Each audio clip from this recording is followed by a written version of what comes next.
Hola, ¿qué tal? Muy buenas tardes, muy bienvenidos al capítulo piloto de este podcast que hemos llamado muy humildemente La Digocracia. Soy Diego Escobedo, su conductor, y me acompaña un lujo de invitado, una de las historiadoras que más admiro en este país, y disculpen si soy patero, pero para mí, mi santísima trinidad del mundo grecolatino, o ni siquiera de la historiografía chilena, es fácilmente Sol Serrano, María José Cumplido, y por supuesto, nuestra Atenea de Chillán, la gran Esperanza Vilches. ¿Cómo Oh, estás, Esperanza? Diego, muy bien, muchas gracias por esta invitación. Aprovecho de desearte todo el éxito en este proyecto.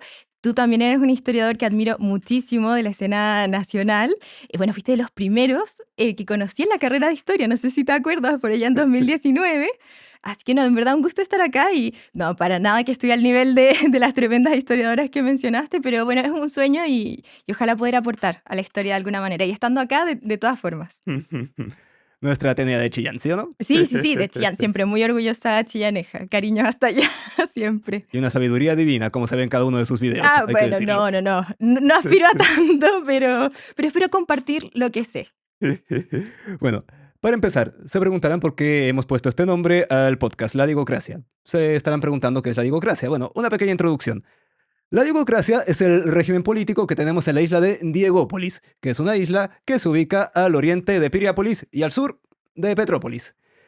Y, al igual que la antigua Esparta, la digocracia es un régimen político que consta de una diarquía. Vale decir, hay dos reyes vitalicios. Uno se llama Diego y el otro se llama Escobedo. Y al igual que la antigua Esparta, la constitución fue escrita por Licurgo y nunca, corrijo, la constitución es obra de Licurgo y nunca fue escrita. Es una constitución oral.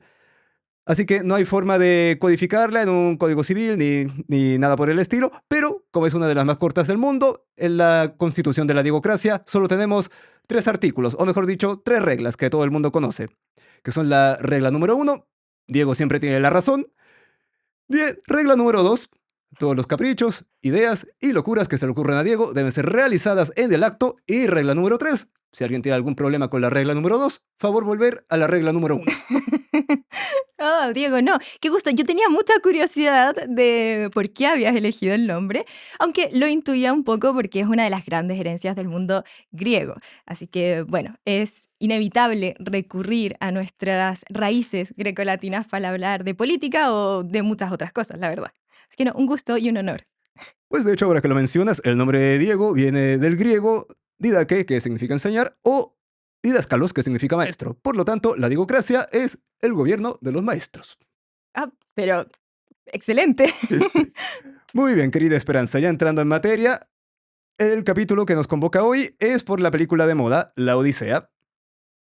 Correctamente de moda, diría yo. Yo sé que hoy día vamos a hablar con hartos spoilers, en eso habíamos quedado. Sí, sí, a ver, primer disclaimers. Aquí no existen los spoilers porque estamos hablando de una historia que tiene más de 3.500 años de antigüedad, así que Ya, no sin es tema. spoilers. Pero bueno, antes, en caso de que alguien no quiera escucharnos si no ha visto la película, antes de eso, yo quería recomendar con mucho ahínco la película. Creo que es una joya. Aunque no soy experta en cine, creo que vale la pena ir a verla. Y claro, si alguien del público la quiere ir a ver, que vaya y que después vuelva a escuchar el podcast que va a estar lleno de spoilers, porque tenemos mucho que decir. Estoy segura que se va a hacer corto este rato. Ujú. Ve al Animax y en cine normal. O como yo pretendo hacer, cine normal y cuando pueda, cuando esté desocupado, recién ahí el IMAX, porque no es debido a muerte. Es verdad.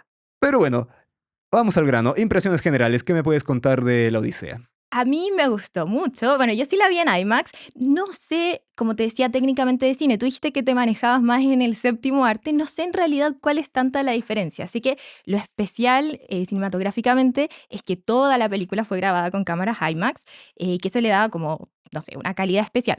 A mí me encantó, como te decía, particularmente desde Mundo Antiguo, me sentí extremadamente contenta de saber que hubo una mega producción con tanto presupuesto, con un tremendo cast, em, dedicada a hacer esta película, porque no tenemos tantas megaproducciones como otros periodos de la historia. Entonces, no, de verdad es un gusto y es un honor porque para mí es muy obvio por qué el mundo antiguo es importante, pero creo que para el público general no tiene por qué serlo. Entonces, si alguien va a ver esta película y se entusiasma con el mundo antiguo y quiere aprender más, que yo creo que le va a pasar a muchas personas porque es una película conmovedora y transmite, creo yo, el núcleo central del poema. Así que sí transmite cosas muy reales del mundo antiguo. Hay muchas cosas inventadas, hay cosas que excluye de la obra original de Homero o del poema que nosotros tenemos y que le atribuimos a este Homero. Em, pero sí, en general me gustó mucho y eso, estoy muy contenta y espero verla de nuevo. No siempre me pasa eso con las películas, no sé qué sensación te generó a ti. Si tienes ganas de volver a verla, dijiste que ibas a ir a IMAX. De todas maneras, es de las películas que hay que ver 2 veces y 2 veces en el cine, y ¿Ya? pocas veces digo eso. Con lo que yo puedo aportar acá, tú eres la experta en mundo antiguo acá, yo pongo mi granito de arena porque algo sé del cine de Nolan, Claro. y es que lo que yo más degusté acá, pero ya es básicamente casi que fanservice para decirlo en términos más coloquiales, son las autorreferencias que hace Nolan con su propia cinematografía. Porque ya desde la primera escena, cuando vemos a un Odiseo confundido en la playa, medio somnoliento, despertando, ¿Ya? sin recordar qué rayos pasó, es imposible no acordarse de la primera escena de Inception con Leonardo DiCaprio que amanece con la cara en la arena, siente el agua del mar que llega. Eh, Es imposible no recordarlo. Lo segundo es la estructura narrativa que tiene, todo este juego que hace con la amnesia, con el pasado, con el Ah, pero futuro. ese no es un invento de Nolan. No, Eso, de todas claro, maneras. ya. Pero Sí, es imposible no hacer, no ver guiño ahí también a Memento. Pero bueno, lo tercero y lo más obvio es la armadura de Agamenón, que ahí uno inevitablemente concluye que Agamenón fue el antepasado de Bruce Wayne, según Nolan. Que puede ser, de hecho, Em, que Bruce Wayne descienda de un rey. Ya calza toda su vida, toda la historia, la familia Wayne tuvo plata, nos quedó claro. claro, sí, sería una genealogía un poco desafortunada. La verdad es que en el mundo de la antigüedad, Agamenón tiene mucho desprestigio. Yo sé que la película, para la gente no iniciada en términos de antigüedad, Agamenón tiene mucha aura, como dicen los jóvenes, que generó mucho atractivo. Tiene como, no sé, 4 minutos de pantalla y genera mucho impacto. Em, pero cuando uno conoce las historias, igual se muestra un poco en la película, la mitología en torno a Agamenón, pero es un personaje em, no muy querido, diría yo, sobre todo en personas que estudian temas de mitología. Yo estudio mundo antiguo en general, de hecho me quiero especializar en mundo romano, pero es inevitable llegar a Grecia porque Grecia también se recepcionó mucho en Roma y de hecho muchos mitos griegos fueron después contados nuevamente por Ovidio en las Metamorfosis y muchas referencias griegas las guardamos a través de las historias romanas o de fuentes romanas, diríamos. Entonces, es un mundo que está muy interconectado y por eso también es un poco inevitable llegar a Grecia. Pero yo diría que en toda nuestra cultura occidental es un poco inevitable llegar a Grecia.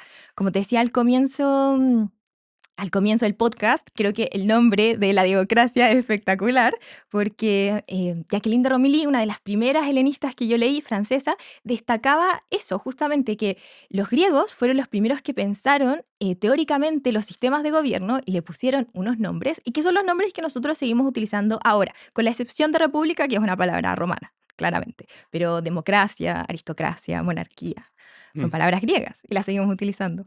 Y la palabra aura, estos lolos y sus palabras raras. Nunca las he Claro, entendido, pero bueno. sí.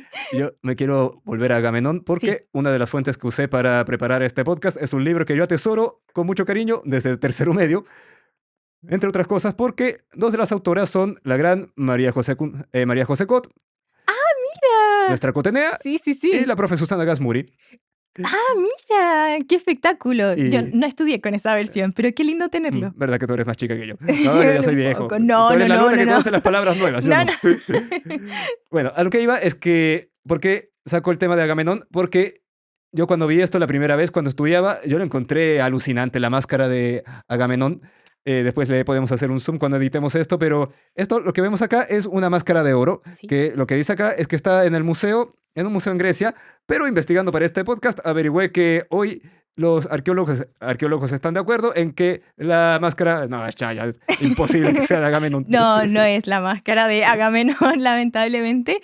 Em, claro, los arqueólogos del siglo XIX estaban muy permeados por la tradición homérica y estaban un poco motivados por encontrar la verdad histórica de la Ilíada, de la Odisea, y cuando se excava Micenas, que es la ciudad de donde proviene Agamenón, de acuerdo al poema, a ambos poemas, de hecho, em, excavan unas tumbas, estos túmulos, encuentran la tumba de un rey con una máscara de oro y dicen, encontramos a Agamenón, esta es la cara de Agamenón, es la máscara de Agamenón, que era el rey más rico en la Ilíada, y por eso era el rey que comandaba la expedición. Bueno, un detalle de la película, hablando de Agamenón, que a mí no me gustó, y esto es un detalle porque yo soy muy tiquismiquis, digamos, Ujú. que no sé si te fijaste, no sé si la viste doblada o subtitulada. ¿Subtitulado? Ya, yo igual. Agamenón y Menelao se refieren a Odiseo como soldado, como general, no como rey. Y ese es un error importante en cuanto, sobre todo al trasfondo político que hay en la Odisea, que se muestra muy bien en el palacio y el conflicto con los pretendientes, pero en la Ilíada el trasfondo era que había un rey, Agamenón, que era el rey más poderoso de todos los reyes que comandaban los ejércitos. Y cuando hablan en la Odisea de que Helena fue la mujer que convocó las 1000 naves, claro, esas 1000 naves eran de todos los reyes griegos que Perfecto. siguieron a Agamenón.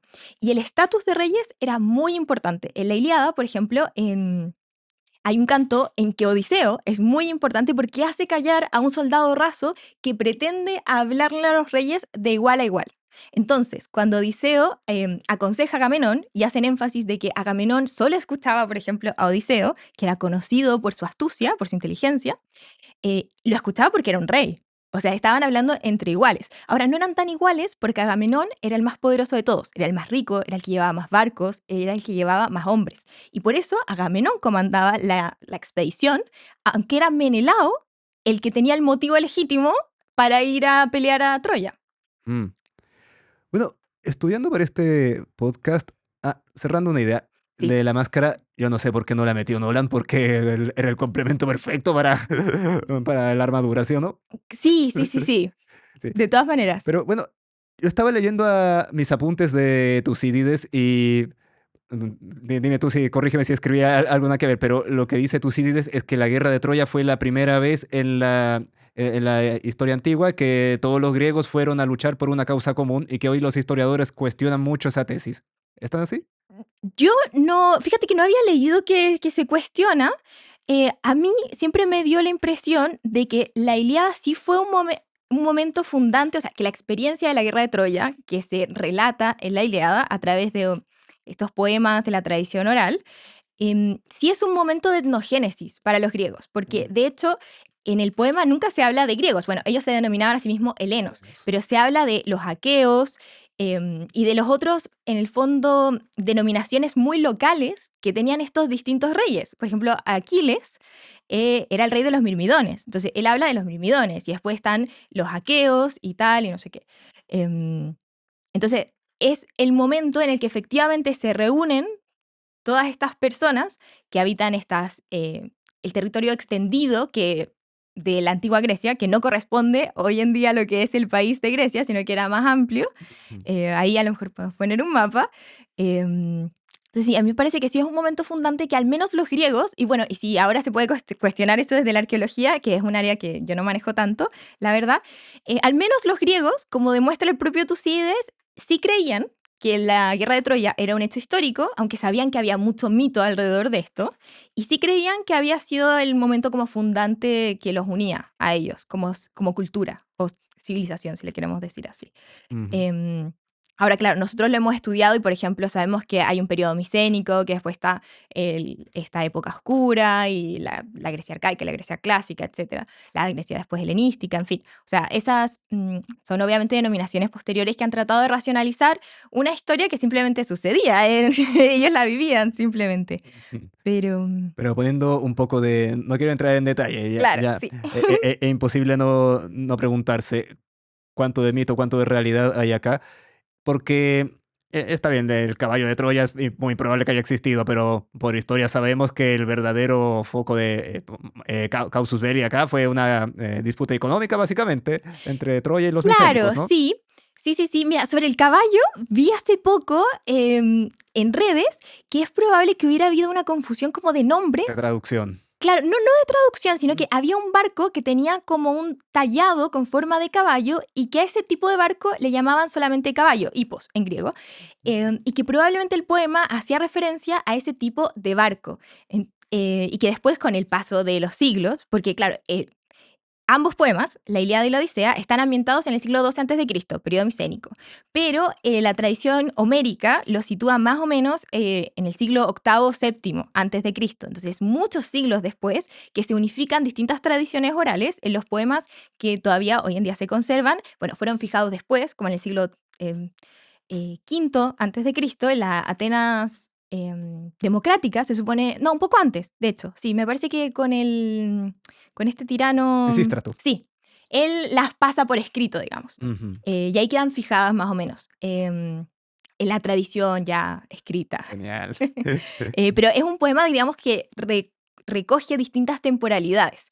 Ujú. Em, entonces, bueno, por eso también es un tema complejo de qué tanto de mito, qué tanto de historia hay, porque, bueno, pasó mucho tiempo, muchas generaciones y Bueno, un dato que no podemos dejar de mencionar es que no hay fuentes primarias contemporáneas de la época de Troya, lamentablemente.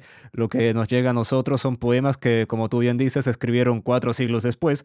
Entonces, mm, hay que leer ahí con pinzas, claro, sí, sospechando. sí, sí. Ahora, bueno, me parece que ahora desde la hititología Sí, hay sí, se documentos, han hay fuentes, encontrado, sí. claro, fuentes, pero son igual como lejanas, obviamente. Es como que se puede corroborar que existió la guerra de Troya. Ujú, Ah, pero lo que tú me decías, las causas reales detrás de todo esto. ujú, Yo aquí quería citar a Polibio, porque Polibio, que es un historiador griego, dice que de todos los hechos históricos se pueden ver distintos niveles, que es las causas profundas, la excusa y el inicio. Entonces yo creo que igual hay de todo un poco. ya. Claro, como yo diría que las causas sí era un conflicto económico, cae el imperio hitita, las rutas de comercio que controlaba Troya, em, ya no están respaldadas por el poder del imperio hitita, que esta era una ciudad relativamente independiente o como de una zona menor. Entonces los griegos, encabezados por el poder de Micenas, que efectivamente tenía un palacio muy rico y muy poderoso, se unen para controlar estas rutas de comercio. Sí, ese puede ser las causas. Ujú, Yo creo que la excusa, de todas maneras, sí se pudo haber relacionado con un tema de hospitalidad, de diplomacia, que es lo que se alude en la película como la ley de Zeus, sí. que efectivamente es un concepto que ellos tenían, que es la xenía, con X, em, y que era muy importante y que se habría roto, por supuesto, si es que queremos creer en los mitos de que Paris raptó a Helena. Em, que pudo haber sido una excusa legítima. Eso todavía pasa en los conflictos hoy en día.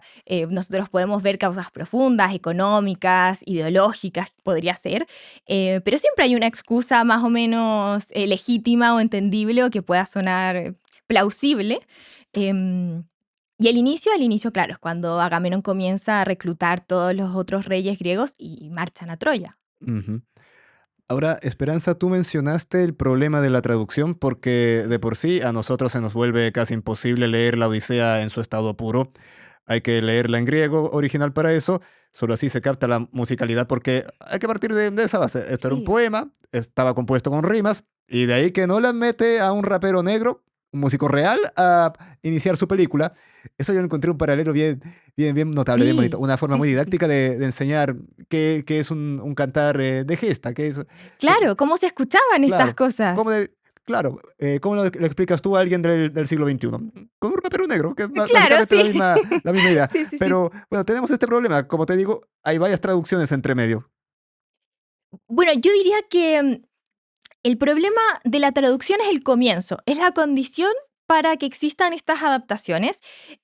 La película es de todas maneras La Odisea de Christopher Nolan. A mí me parece que es una obra en sí misma muy buena, que recoge el espíritu de la Odisea de Homero, pero que es una traducción en múltiples sentidos, de forma y de fondo. De forma porque, como decíamos, bueno, la Odisea primero era de tradición oral, después fue por escrita, ahora es una película, o sea, es un formato audiovisual.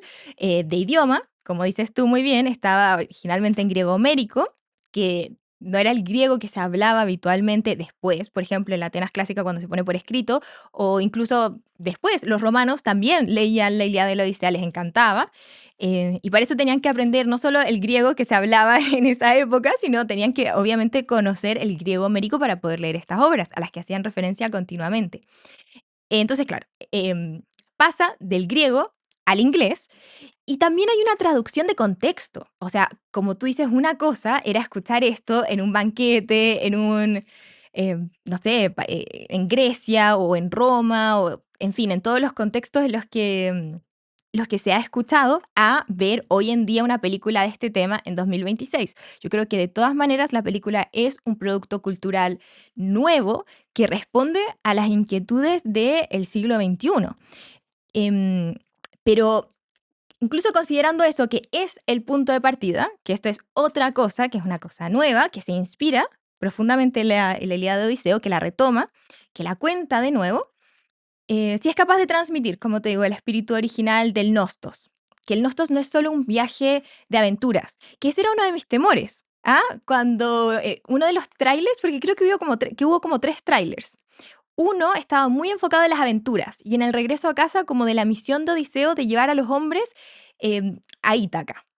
Y yo dije, se van a centrar en las aventuras, en los apólogos. Mal. Mal, mal, mal. Entonces me sorprendió mucho que la película no se centrara en eso y que sí pusiera más énfasis en el viaje interno, que eso es verdaderamente el Nostos. Porque, no sé, ¿qué opinas tú? Si la Odisea tiene un final feliz o un final triste. El poema y la película, no sé qué opinas. A ver, creo que aquí te voy a pedir que me refresques la memoria Ya, porque sí. lo que yo recuerdo es que, a diferencia de la película, Odiseo nunca se arrepiente de haber destruido Troya y me dio la impresión que sí, aprendió a golpes a respetar a los dioses, pero tampoco me quedó la impresión de que fuera un devoto de la religión después de todo esto, ¿no? Claro, yo diría que el tema de los dioses es bien interesante. Yo creo que la película responde mucho a un conflicto más nuestro. A ver, en el poema original sí está el tema de los dioses y cómo se relacionan los dioses con los humanos, que tiene una relación bien especial con Odiseo. Odiseo sí es castigado por los dioses, también es ayudado por Atenea y los dioses interfieren mucho en el poema. Entonces sí es uno de los temas que trata esta obra original, pero creo que los cuestionamientos de la película responden más a nuestro tiempo porque Odiseo es más explícito y más crítico. Es como si como que cuestiona si en verdad los dioses están ahí o no. Igual, a mí me gustó mucho la solución que dio Nolan, que es como intermedia, que no es sacar a los dioses como en Troya. Por ejemplo, en la película de Troya no aparecen los dioses.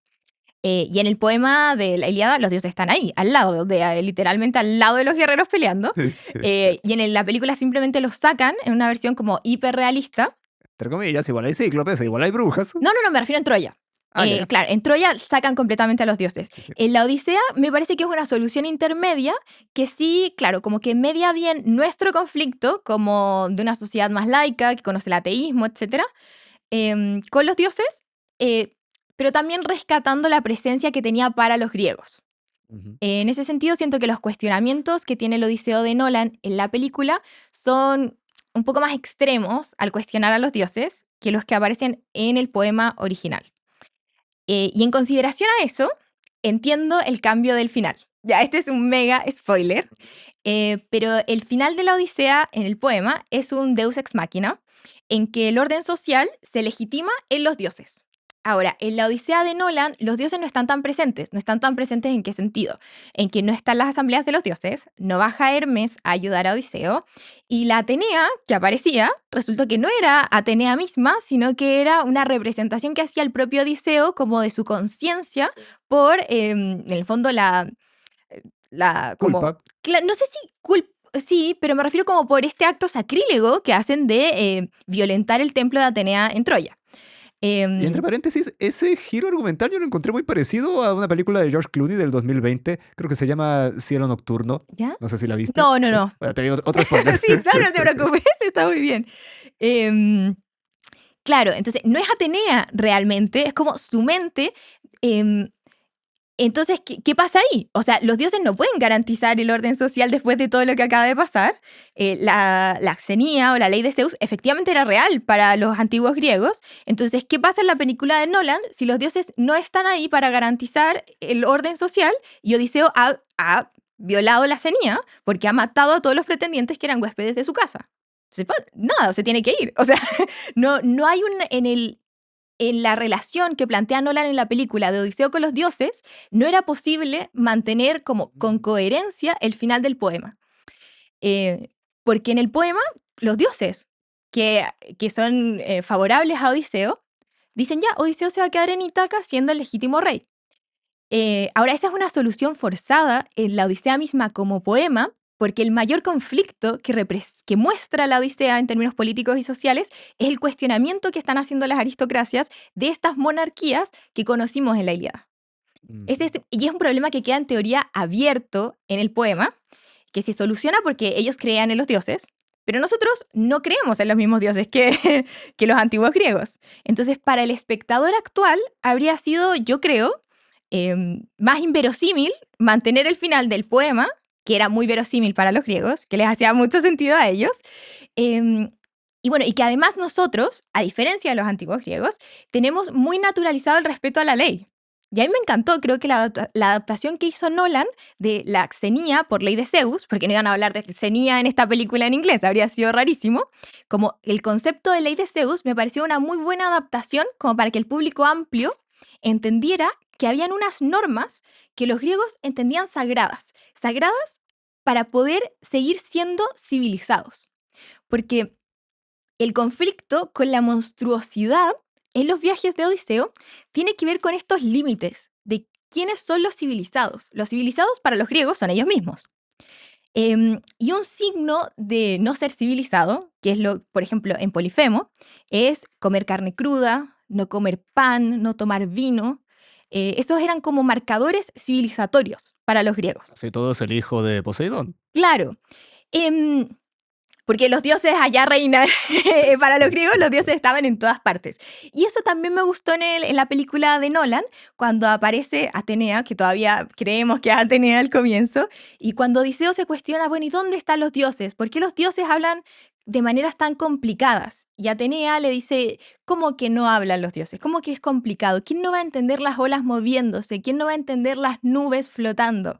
Los dioses, para los antiguos griegos, sí estaban presentes en todos lados. Y eso también me gustó mucho con Telémaco, cuando decía, tú tienes los ojos de Atenea. Eso sí está en la Odisea. En la Odisea, a diferencia de la Ilíada, los dioses no aparecen explícitamente como ellos mismos y no se revelan a todos. Aparecen disfrazados y se notan sus ojos. Y eso es un poco también lo que nosotros queremos entender de los antiguos griegos. Cómo ellos veían la divinidad, cómo la sentían en la cotidianidad. ¿En verdad era Atenea la que bajaba y se disfrazaba? ¿O era que cuando la gente era sabia tenía parte de esa divinidad dentro y actuaba como movido por los dioses? No sé, son preguntas en realidad que quedan cuando uno lee estas cosas, que cómo se vinculaban los griegos con lo divino. Pero en el poema sí vemos que estaban muy presentes. Y eso igual se ve un poco en la película, a pesar de que está obviamente filtrado por toda nuestra cultura que ya plantea muchos cuestionamientos a la existencia misma de lo divino. Es que no, a mí me gustó un montón. A mí me gustó un No, se montón. nota ahí, me encantó tu análisis también. Muchas Pero gracias. rematemos el spoiler. Hagamos Ya. una apuesta en común, un Ok, cuadro comparativo. Sí. Lecciones de la Odisea, el poema homérico original. Sí. El hombre no es nada sin los dioses. Por lo tanto, hay que respetar a los dioses y a las monarquías. Porque sí. En la película, la ley de Zeus, Ujú. hay que tratar bien a los invitados. La guerra es mala. Hay que tratar bien hay que ser amable con todo el mundo, básicamente, y hay que honrar a los muertos. ¿Sí? Sí. Muy bien. Yo diría que en general sí. Ya son dos lecciones, son dos moralejas bien distintas, pero el final es más o menos el mismo, ¿no? Sí. O sea, va por lados bien similares. Igual, bueno, en el poema original no hay un cuestionamiento intrínseco de la guerra, porque en el mundo antiguo la guerra sí estaba muy naturalizada.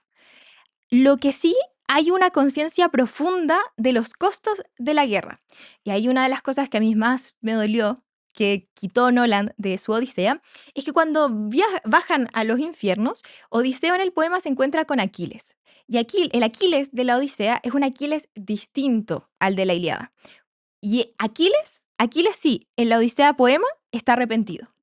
Y le dice a Odiseo que él hubiera preferido vivir siendo el hombre más pobre y anónimo de la tierra que toda la gloria que él tiene siendo Aquiles en el mundo de los muertos.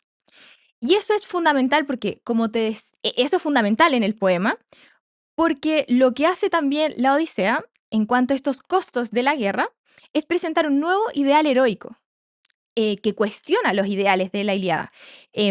Aunque le atribuimos ambos poemas a Homero, o se ha dicho demasiado de la identidad de Homero, sí se sabe que están más o menos separados de una generación y presentan valores sociales distintos. Y uno de esos valores muy importantes es el concepto del héroe. En la Ilíada, el héroe perfecto es Aquiles. Mi héroe favorito es Aquiles, debo reconocer. A mí me gusta más la Ilíada que la Odisea.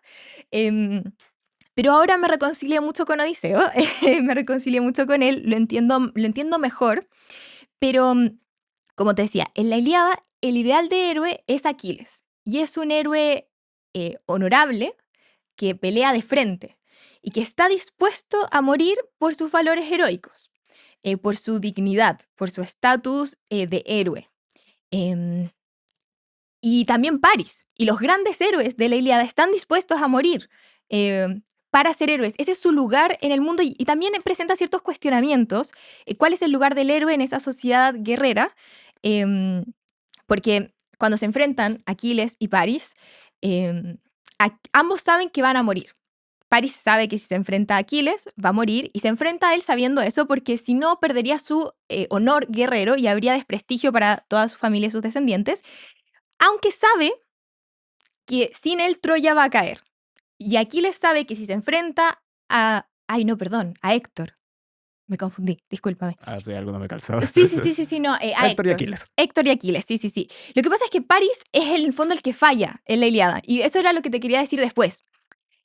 Aquiles sabe que si se enfrenta a Héctor, va a morir después, es como su destino. Porque cuando muera Héctor va a caer Troya, y Aquiles sabe que él no iba a regresar vivo de la guerra de Troya. Esas eran las profecías, que él iba a morir joven y lleno de gloria. Paris, por el contrario, es cobarde en la Ilíada, sobrevive, y bueno, de acuerdo a la tradición que conocemos por otros lados, Paris es justamente el que después mata a Aquiles. Por eso también tiene que sobrevivir, no puede morir en los primeros cantos de la Ilíada porque tiene que matar a Aquiles después. Bueno, y ese afán de sobrevivir de Paris, que se cuestiona como deshonor en la Ilíada, es el nuevo ideal de heroicidad que presenta Odiseo, porque Odiseo es el que sobrevive. Y la gloria, la Cleos de Odiseo, en la Odisea, es el nostos exitoso, es decir, ser capaz de superponerse a los obstáculos y llegar con vida a Ítaca, sobrevivir. Ya no es pelear a muerte. El nuevo héroe en la Odisea, que es Odiseo, es el héroe que sobrevive. Ahora, el nostos, en ese sentido, no es solo un viaje físico de Odiseo sobreviviendo a todos estos obstáculos, sino que también es un viaje interno en el que él ve fallar su antiguo ideal de héroe y adoptar uno nuevo, donde engaña, donde miente, donde se disfraza, donde inventa cosas para ser el más astuto, porque ya no es un enfrentamiento cara a cara, porque es un mundo en paz, ya no estamos en guerra, pero es un mundo que tiene conflictos, porque las familias nobles cuestionan a los reyes. Entonces, es un mundo en conflicto, pero es un mundo en paz. Entonces, ¿cómo encaja el héroe? El héroe que conoce la violencia, que sabe que tiene costos demasiado altos, ¿cómo se adapta a eso? ¿Cómo encaja ese héroe en ese mundo? Esos son John Rambo, no tiene guerra que lo contrate. Claro, básicamente. Entonces, claro, ¿qué pasa? Falla mucho. Y por eso muere toda su tripulación y por eso es castigado. Y por eso se demora tanto en llegar. Y al final, claro, adopta un nuevo ideal que funciona y regresa de manera triunfante. Bueno, no tan triunfante. Al final triunfa en Ítaca, digamos. Pero tiene que aprender a engañar, tiene que aprender a mentir y tiene que renunciar al Odiseo que era como guerrero en Troya para poder ser de nuevo el Odiseo rey de Ítaca. Pero él ha cambiado, Ítaca ha cambiado, entonces es un proceso de adaptación también identitario. Maravilloso. Como dijo el padre de la patria, vivir con honor o morir con gloria. Claro, ese es Aquiles. Ese es Aquiles. Odiseo no sé si está tan de acuerdo. Todos los caminos llevan a Troya o a Chillán. Te imaginas, sí. Bueno, tú mencionaste justamente, lo que yo quería mencionar de el Nostos. Yo también estudié periodismo y una de las primeras clases, nunca se me va a olvidar, del profe Javier Fuica, es que él nos hizo el siguiente ejercicio. Resúmanme la Odisea en 3 palabras. Por alguna razón yo fui el único que levantó la mano y contestó, regreso a casa. Muy bien, sí. Sí, y eso es Sí. es la historia del regreso a casa. Y Philip K. Dick dice en uno de sus cuentos algo muy divertido, que todas las culturas de la humanidad tienen su propia Odisea. todas tienen una historia que es clásica, que un clásico Ujú. que trata justamente de esto, del Nostos, del volver a casa. Y aquí tú me vas a corregir porque yo me puse a aplicar esto para Chile, ya cuál podría ser Ah, entonces nuestra okey. odisea. Yo llegué a la siguiente conclusión. Te escucho. Perico trepa por Chile. ¿Cómo? Perico trepa por Chile. ¿Nunca lo Ya. leíste? No, no, no, lo lamento, El me li- acabas de exponer. No, tranquila, es un libro para niños. Ah, okey, sí, sí, sí. No, no, no, no. Pero es divertido esto, como el arquetipo del Nostos se inicia acá para nosotros los occidentales y Claro. siempre volvemos a eso. Es que yo creo que esa es la trascendencia de los griegos. ¿Por qué volvemos a ellos? Porque fueron capaces de retratar experiencias humanas compartidas. Em, y por eso también creo que es tan valioso que existe esta película, porque aunque se adapta mucho a nuestra realidad, sí recoge la experiencia humana que hay detrás. Yo creo que se ha dicho mucho que, por ejemplo, no sé, Odiseo tiene estrés postraumático. Ya, yo no creo que haya que, que Rambo, o eso es No, Rambo. no, yo creo que no hay que llegar a patologizar estas experiencias humanas, porque creo que son más vagas y en ese nivel son más universales y permiten identificarse con este regreso a casa que es incómodo y que es accidentado en todo sentido. Ahora, bueno, por ejemplo, en la película, uno de los cambios grandes que hace es este olvido de Odiseo, que al principio no recuerda y que todas las aventuras que va narrando son sus recuerdos. En el poema original no es así. Odiseo nunca consume los lotos, que sí existen en el poema. Mm. em, Él nunca olvida, él voluntariamente se queda un año en la isla de Circe y 7 años con Calipso. Em, y yo creo que la adaptación la hizo Nolan porque para nuestra ética moderna es más excusable que Odiseo hubiera olvidado y se hubiera quedado ahí en esa isla con estas mujeres teniendo un affair, claramente, em, porque además agrega la motivación del amor. En la película el amor es muy importante, Odiseo está profundamente enamorado de Penélope, eso no es así en el poema original. Em, Em, entonces, claro, el olvido para nosotros excusa a Odiseo de estos periodos que fueron muy relevantes para su demora en regresar a Ítaca. Pero yo creo que ambos responden a lo mismo. O sea, cuando Calipso le explica a Odiseo que ha estado 7 años ahí recuperándose de su naufragio y que ahora recién está lo suficientemente fuerte para recordar, yo creo que esos lapsus en el poema también funcionan un poco como como esta anestesia, o sea, como porque, no es que él quiera olvidar, porque no lo consigue, pero como que sí se quiere desconectar de este sufrimiento y de todo lo que le cuesta renunciar a sus ideales y regresar a casa y perder a su tripulación y reencontrarse. Bueno, por ejemplo, en el infierno se reencuentra con su madre, que le dice que se murió de pena esperándolo. Eso no lo incluyeron en la película, se Bueno, perdieron una gran oportunidad. justamente yo te quería consultar Sí, eso, ya comentamos el Hades, pero de todo lo que Nolan no incluyó en esta película, muchísimo. ¿qué es lo que más extrañaste tú? Lo que yo más extrañé fue Aquiles en el Hades, porque, como te decía, en el poema original es muy importante para la redefinición del héroe de Odiseo. Odiseo está un año con Circe en el poema original, cuando su tripulación le dice a Odiseo queremos regresar a casa. Y Circe le dice a Odiseo que no puede regresar hasta que no vea a Tiresias Tiresias. efectivamente en el Hades Mm. y va a ese viaje. Y ese viaje es un punto de inflexión importante para Odiseo en términos del nostos interno, porque cuando aparece el Aquiles arrepentido, esa figura de autoridad valida este nuevo ideal de Odiseo por sobrevivir. Entonces él se ve a sí mismo nuevamente embarcado en este regreso ahora como validado por Aquiles. Porque, bueno, también una cosa que faltó mucho en la película fue en el episodio de Polifemo, el cíclope, ¿cuál es? Dos cosas muy importantes.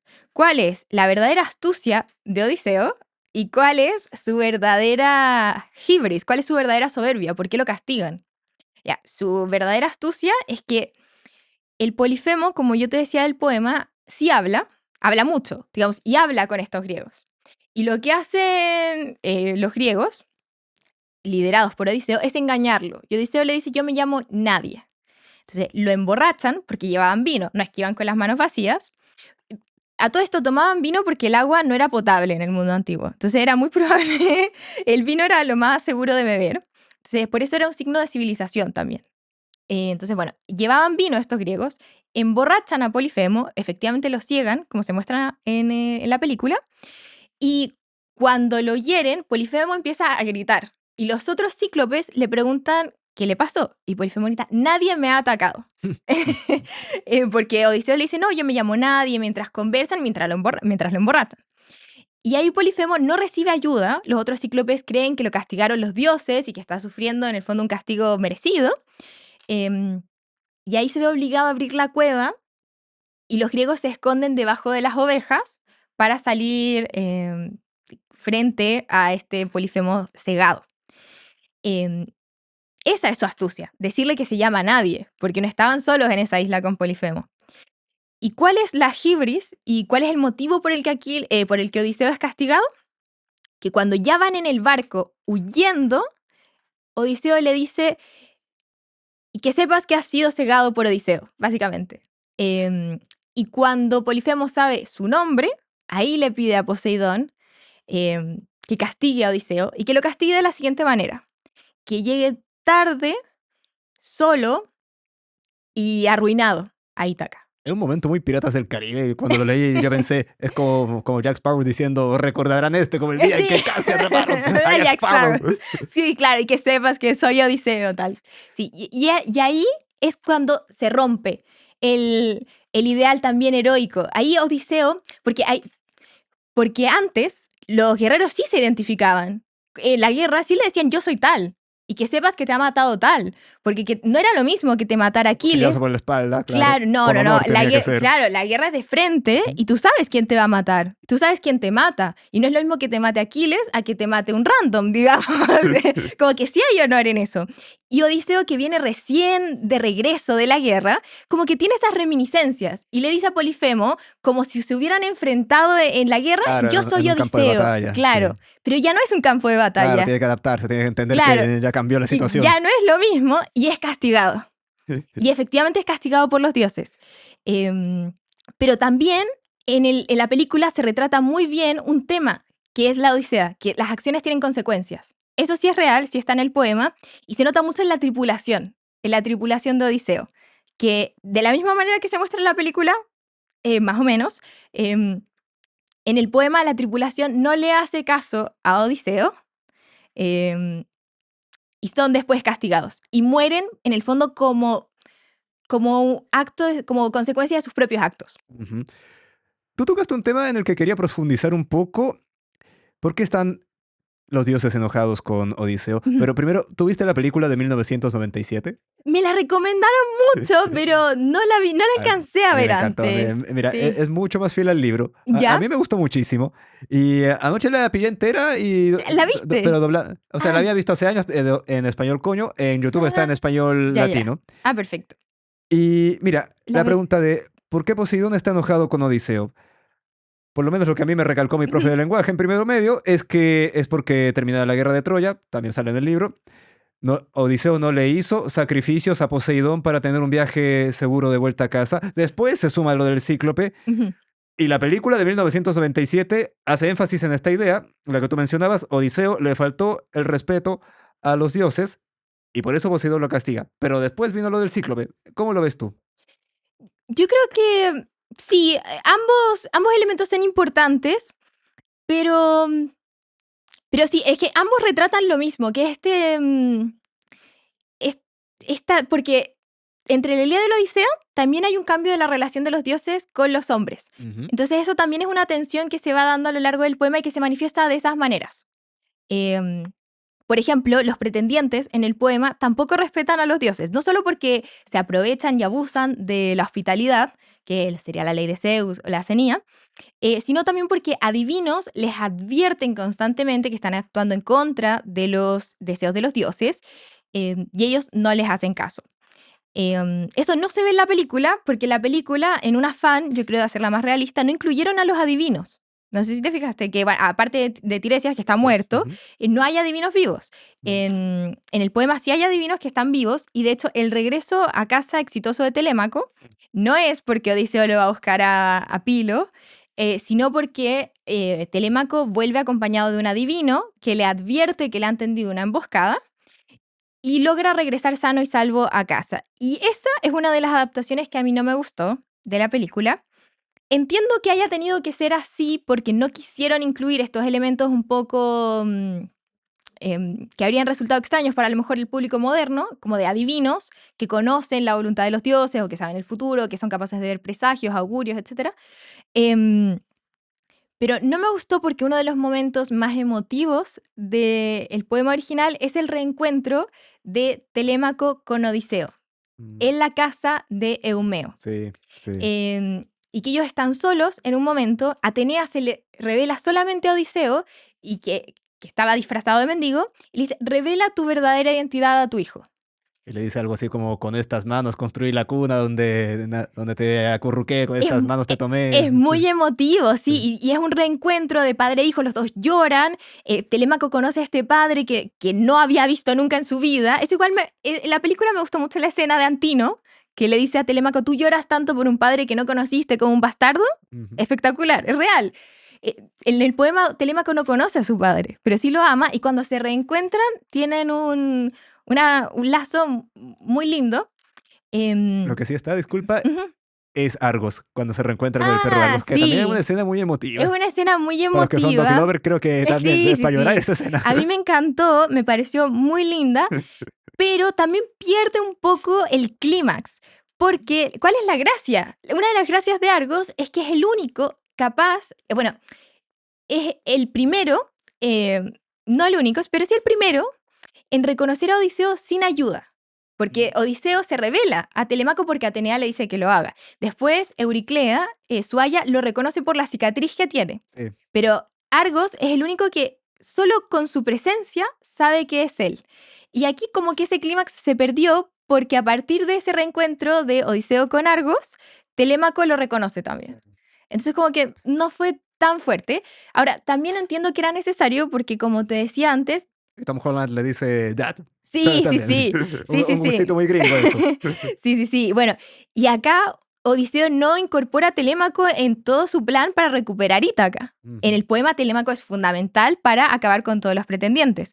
Pero como te decía, como acá no están los dioses para actuar como garantes del orden social y político, y solo está la ley, Telémaco, para quedar como legítimo rey de Ítaca, no podía participar de la matanza de los pretendientes, que es algo a lo que se hace mucho énfasis en la película.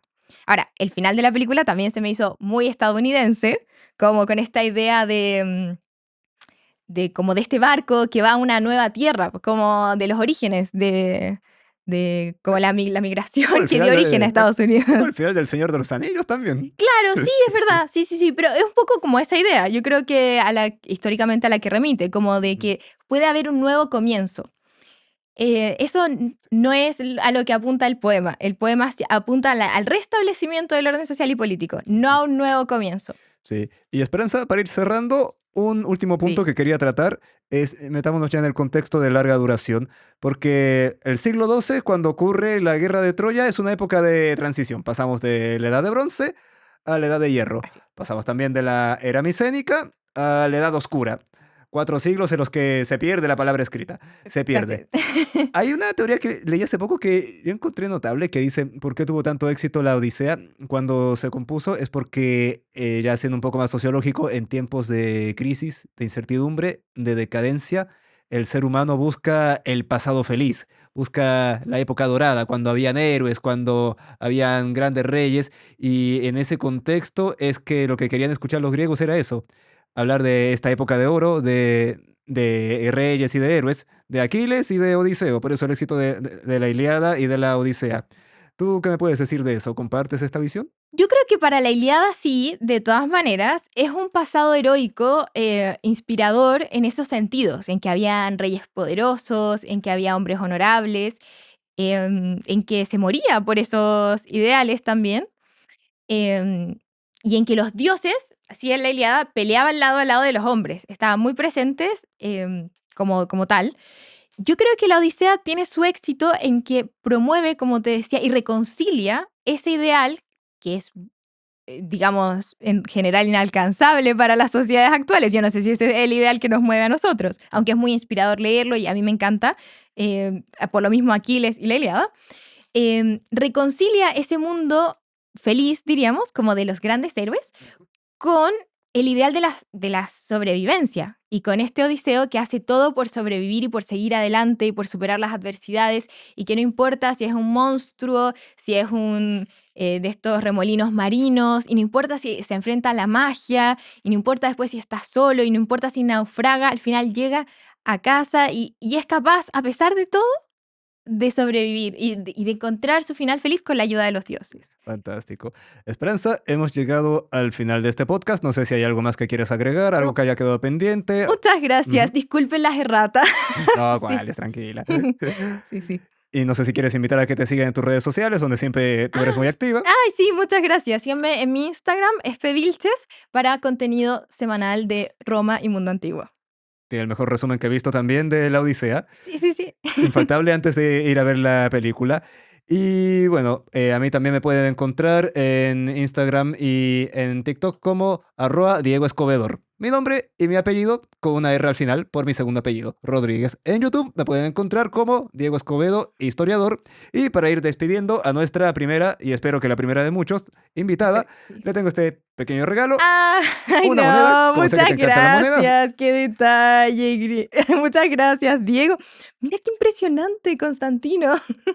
Tenemos que hablar otro día, Constantino, de todas maneras. Me dijeron que era de él. Si la moneda es falsa o no, ahí no me puedo comprometer. La veo muy legítima, Confío en sí. tu criterio. Sí, sí, Tú eres sí. la experta. Totalmente. Muy bella, sí. Se ve clarísimo el busto. Muchas gracias. Lo último que quería decir antes de cerrar la transmisión es que quería invitarlos a leer y comprar este pequeño libro que me tiene muy orgulloso, que es mi tesis de magíster, La Segunda Independencia, en agosto en todas las librerías del país, de Arica Magallanes. Así que, para que estén atentos a novedades y, por supuesto, al lanzamiento que espero hacer el próximo mes. Muchas gracias por su atención, muchas gracias por haber llegado hasta aquí y que tengan muy buenos días.